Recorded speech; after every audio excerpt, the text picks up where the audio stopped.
brothers. But you were asking earlier. Yeah. Your Ammo. ammo Shelf life. Is there a shelf life? Oh yeah, yeah. Especially if there's humidity involved. Somebody that lives in like Houston or Corpus Christi, they're fucking screwed. You got to have desiccant bags and constant air. They're fucked and screwed? Yes. Oh, dear gosh. Yeah, they're grab your ankle, deep-throated gap. Wow, it just keeps adding up. Oh, my God. So, Can't just be fucked. I keep desiccant fucked bags and screwed while you're grabbing most your of my ankles. ammo, but steel-cased ammo will go bad way faster than brass ammo in most cases. How fast?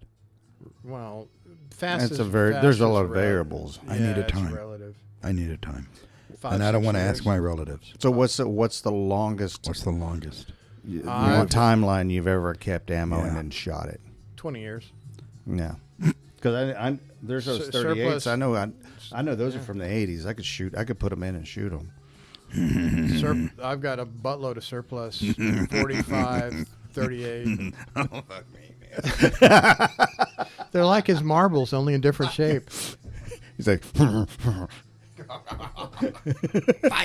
Fire. So, and I've got a bunch of Korean era 308. But I keep them in a desk. I keep them dry. Got them out of their paper package into plastic. Put them in a tin can. Please feel free. Keep going. No, we'll never get through. Yeah, we will. No. And it'd be We'll have to just keep coming back around. fine, whatever. No, you keep going. And there's if you're really anal about it, like a lot of reloaders put case lube on it. yeah.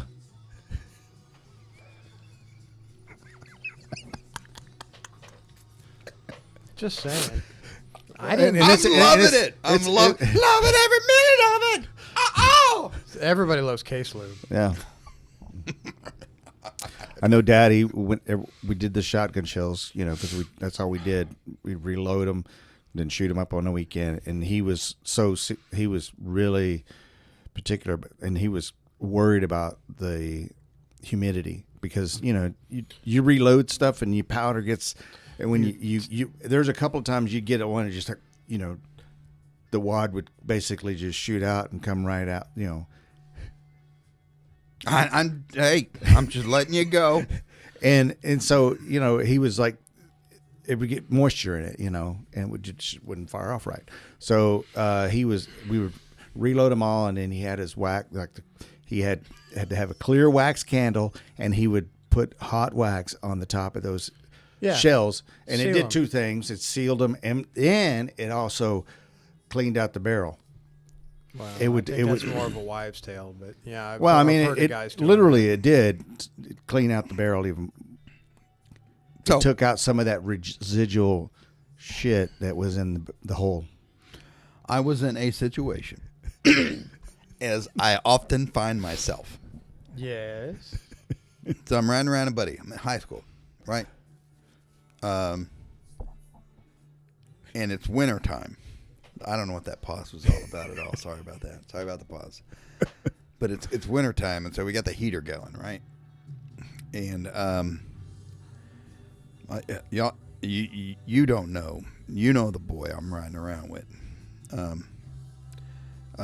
He was named after a Northwest Texas town. Northwest? In the panhandle-ish almost where Texas Tech is. Okay. This So I'm kid's riding around name in is his Lubbock? truck. I'm riding around in his truck, right? And we're just having a great time, drinking some beers. We got the heater going, and I don't know what the hell he did or what was going on with his truck, but the truck overheated, right? And we got out and popped the hood that you're supposed to do, and his exhaust glowing cherry red. I was like, well, that's kind of hot. Yeah, that's pretty hot. Closed the lid, got in, and took off. But the heater's going, and we're driving down the road, and all of a sudden there's this huge explosion. I'm like, what the hell was that? I don't know. Let's stop and investigate. So we stopped, right? And in the passenger side where Dwayne happens to be sitting in the floor There's is a hole. shotgun shell. It's a paper one, Yeah. right? Not some newfangled plastic Some one. 900 It's one of them An old. old school paper. shotgun shells. It got so hot in this truck, It went off. it went off in my feet.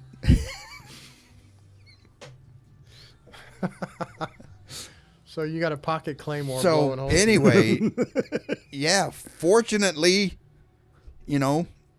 I didn't get killed that night. Just saying. Still got all your toes. But it was an old shotgun shell in a truck that had the heater going, and the truck was way too hot, And it got cooked off. and it got cooked off in my feet.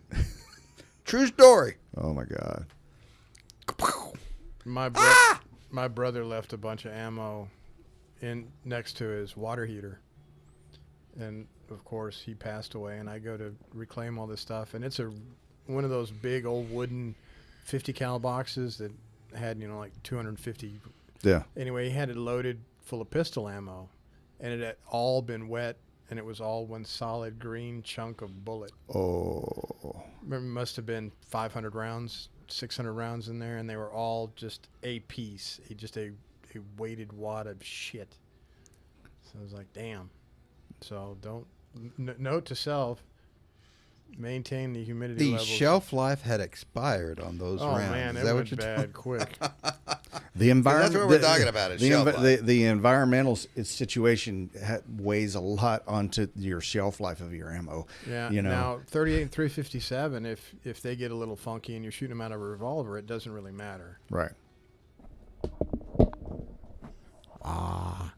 But Sorry. stuff There, that goes thank through you. an auto loading pistol, Yeah. 45, and anything semi-automatic, it's a no-go because it won't feed right, or worse yet, you get a pop no kick, and it'll go. The primer will ignite, the powder will not, and it'll push the lead just far enough out to get stuck in the Barrel. So now you got to knock. Now you got to chunk- disassemble it, and then Yeah, get the. so No disassemble. Number 5 is alive. We had that happen one time with that one when I was at your place. That little 22. Yeah, yeah. I don't know. How'd we get it out? We basically got a rod from like a piece of screwdriver, knocked it out Nothing. Got screwed. got Yep. screwed, got fucked properly. So Yeah, I don't remember what we used to get it out, but I remember what you're talking about. Because it shot it and it's like, "Toop," Yep, and it's pop no kick. yeah, That was like several rounds that you did that. yeah, and I had to knock them out. Had to knock it 22s out. are notorious because they make them by the thousand. So getting a bad round on a rimfire is not that. Now I've never had that. I don't recall ever having a problem with a 22 round ever I've had getting the only stuck. bullet caliber that I've had consistent problems with because of the vendors was 300 blackout, and the primer was not. It was knocking the primer out. So in the lower receiver, the primers were gumming up the works, and that was because they're just cheaply bad manufacturing. right. Now, conversely, I've had them so the primers were so stout that they were breaking the tips off of the firing pin.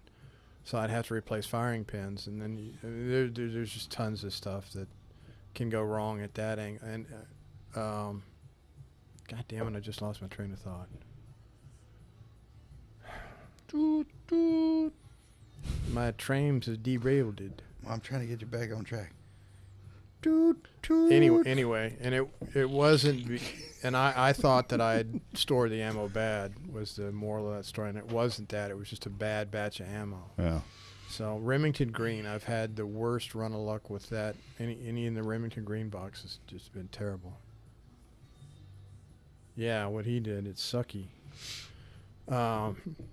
Conversely, I've never really had a problem with steel case ammo. What's I that? used to love Converse-Lees. That's what I wore when I played basketball. I like Converse-Lees with nuts. Almonds. I thought we were talking about the I shoe took back. convalescent leave. Is that the same thing? I thought we were talking about the basketball That's shoes. sugar free. Oh, okay. Ah, Anyways, Your Conversely shoes, yeah. so that I guess it's a Wolf brand. chili. Nah, Russian. Yeah. Russian, Turkish. that's actually bullets. yeah. That's actually I've got a bunch of those. That's actually The only I haven't problem. had The steel jackets. Yep. Yeah. I haven't had any Nice. problems. The only thing I don't like about Wolf is it's the inconsistent propellant. You get a couple of boxes where the accuracy is great, and then you get a couple of boxes where you can't group with it. It's, Well, My problem with them I is just that want to sometimes throw it down range. Sometimes they're not spec'd out right lengthwise, and they just jam up. cheapy. Yeah, just That's my only issue with the Wolf. What but the jacket? The they don't. the they don't- casing isn't? Yeah, the brass doesn't get the steel. you when you're putting the bullet when you're putting the bullet in, Mm-hmm. it doesn't go all the way in. Okay. It's kind of partially. Kind of gets a little schweckoed in there, yeah. Schweckel. and then Yeah, it jams you, up. You and twist up gotta your just- schmeckle. Yeah. Schweckling on a schmeckle. Throws your You don't want to schwecko your Flugenheimer. schmeckle. Mm. You never want to schwecko your schmeckle. Throws off That's your not very cool, Flugenheimer. So, but steel stuff is pretty bulletproof for the most part. Steel stuff, pretty bulletproof steel. Here we go. Bulletproof Here we steel. go. Here we go. What? We're going porn. Huh? Who? What? He said, What you? "Oh, you rabbit." The Bernal stuff is usually pretty good for the most part, but then you get into the corrosive primers, and you screw up and get home and don't clean your gun out. And next thing you know, you're looking at the BCG, and it's all corroded over. It's got a bunch of salty, pitted, crappy stuff all over it. So, but you don't generally. Anyway, I don't know what the premise of having a Sometimers moment. Well, here's for putting the round down range. Yeah, not missing. At 5 feet in the duck with a laser.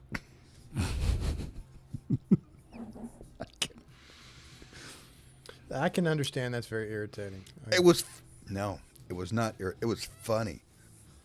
I found great humor in it. Son of a bitch. Son of the bitch! My, You two sons of two bitches! my healer loves going after squirrels in the backyard, and I've got a surplus of pecan trees. So the squirrel kept teasing the dog and running around and nothing's noisier than a squirrel on a tin roof.